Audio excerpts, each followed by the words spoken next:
Transportar-se de ple a l'època romana és possible a la seu d'Empúries del Museu d'Arqueologia de Catalunya, a l'Escala, com per exemple aquest 31 de juliol.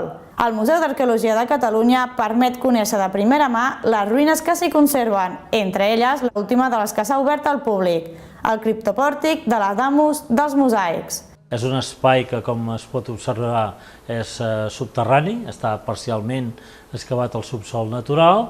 Era un gran magatzem, de fet són 4 grans passadissos connectats en els seus extrems, obert amb una sèrie de finestres que donaven alhora ventilació i també llum en aquest espai subterrani.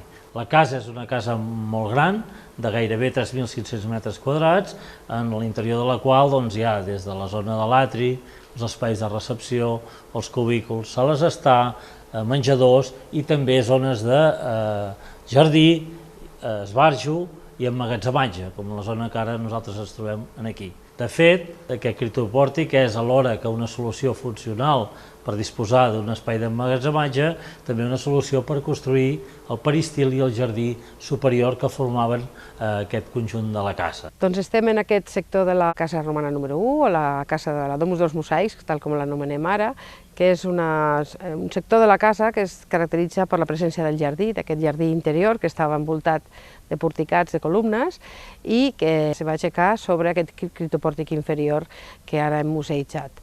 És una zona d'aquesta casa que es va excavar en els anys 40 del segle passat i sempre ha sigut una de les zones, diguem, més característiques de la visita a la ciutat romana d'Empúries.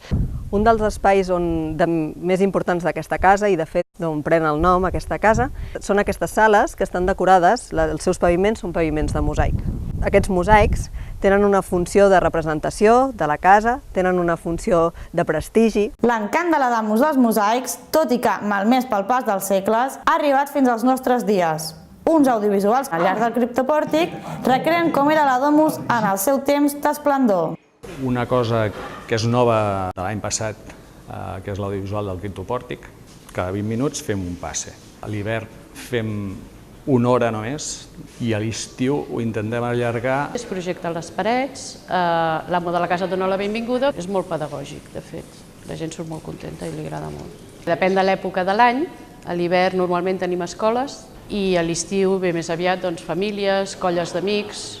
Qui sap les meravelles que encara queden per descobrir en aquest entorn que en el seu moment fou Empúries.